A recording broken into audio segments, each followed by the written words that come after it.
ছবছর পর পর্যটকদের জন্য খুলে গেল বিশ্বভারতীর সমস্ত এলাকা।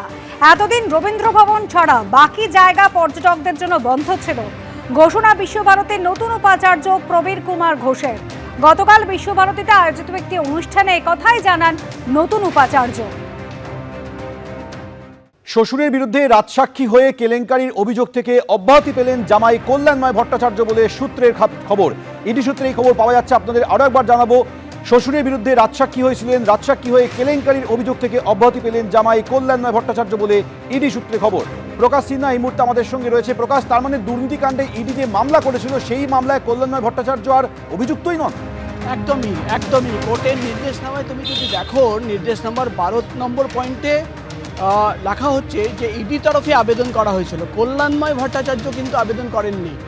ইডির তদন্তকারী অফিসার কোর্টে লিখিতভাবে আবেদন করেছেন যে তিনি চান যে এই গোটা মামলায় কল্যাণময় ভট্টাচার্য, যার বিরুদ্ধে তোমার মনে থাকবে সোমেন যে চার্জশিট করা হয়েছিল এবং চার্জশিটে তাকে কিন্তু অভিযুক্ত হিসেবে দেখানো হয়েছিল, অর্থাৎ তার নামেও কিন্তু চার্জশিট করা হয়েছিল।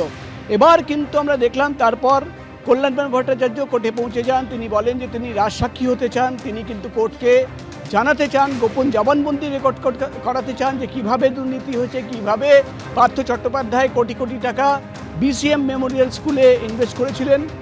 এবং তারপরেই আমরা দেখলাম যে গোপন জবানবন্দি রেকর্ড করা হয় এবং গোপন জবানবন্দি রেকর্ড করার ঠিক এক সপ্তাহ পর ইডি অফিসাররা কোর্টে পৌঁছে যান এবং কোর্টে গিয়ে তারা জানান যে তারা মনে করছেন যে এই মামলায় কল্যাণময় ভট্টাচার্য, পার্থ চট্টোপাধ্যায় জামাই, তাকে কিন্তু অভিযুক্তর যে তালিকা 54 জনের নামে তোমার মনে থাকবে চার্জশিট হয়েছিল, সেই 54 জনের নামের তালিকা থেকে তার নাম কিন্তু বাদ দিয়ে দেওয়া হোক। এবং ইডির এই আবেদন ইতিমধ্যেই কিন্তু গৃহীত হয়েছে, অর্থাৎ কোর্টের অনুমতি পাওয়া গেছে। এবং এবার বলাই যায় সোমেন যে রাজসাক্ষী হওয়ার পর পার্থ চট্টোপাধ্যায়ের জামাই কল্যাণময় ভট্টাচার্য এই যে শিক্ষা নিয়োগ দুর্নীতির যে ইডির মামলা, সেই মামলায় কিন্তু আরও অভিযুক্ত তাকে বলা যাবে না। অর্থাৎ আমরা দেখলাম যে সময় চার্জশিট হয়েছিল সেখানে কিন্তু তার বিরুদ্ধেও কিন্তু একাধিক অভিযোগ আনা হয়েছিল। অভিযোগ ছিল যে তিনি কিন্তু ব্ল্যাক মানি হোয়াইট করার জন্য তিনি কোটি কোটি টাকা নিয়েছেন। কিন্তু যে মুহূর্তে তিনি রাজসাক্ষী হয়ে গেলেন, ইডির তরফেই কিন্তু আবেদন করিয়ে তার নাম অভিযুক্ত তালিকা থেকে বাদ দিয়ে দেওয়া হয়েছে। এবং এবার কিন্তু পার্থ চট্টোপাধ্যায় জামাই কল্যাণময় ভট্টাচার্য এই গোটা মামলায় শুধুমাত্র রাজসাক্ষী। ধন্যবাদ প্রকাশ। আসছি পরের খবরে।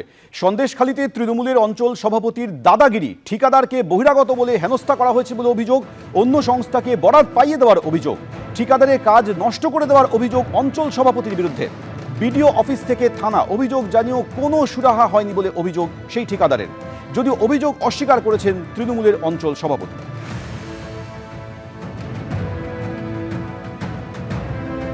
আমি যখনই টেন্ডারে পার্টিসিপেট করি, প্রথমত আসলেই আমাকে বলা হয়েছে আপনি গিয়ে ওখানকার অঞ্চল সভাপতির সাথে দেখা করুন।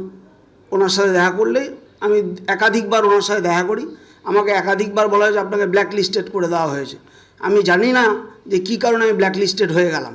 অনেক চিঠি চাপাটি করার পরে আমাকে একটা শোকজ লেটার দিল, আমি ওদের তার রিপ্লাই দিলাম। তারপর অনেক কষ্ট করে আমাকে ওয়ার্ক অর্ডার পেতে হলো।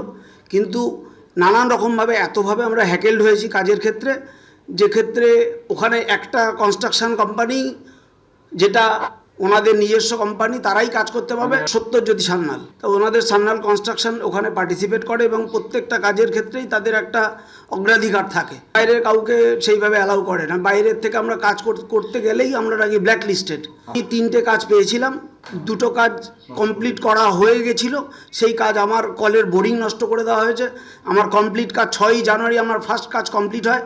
আমি 14ই জানুয়ারি গিয়ে দেখছি সে সমস্ত মালপত্র চুরি হয়ে গেছে। বিভিন্ন বিডিও অফিস, ওসিকেও জানিয়েছি, কারুর কাছে জানিয়েও কোনো রকম কোনো আমি সদুত্তর পাইনি।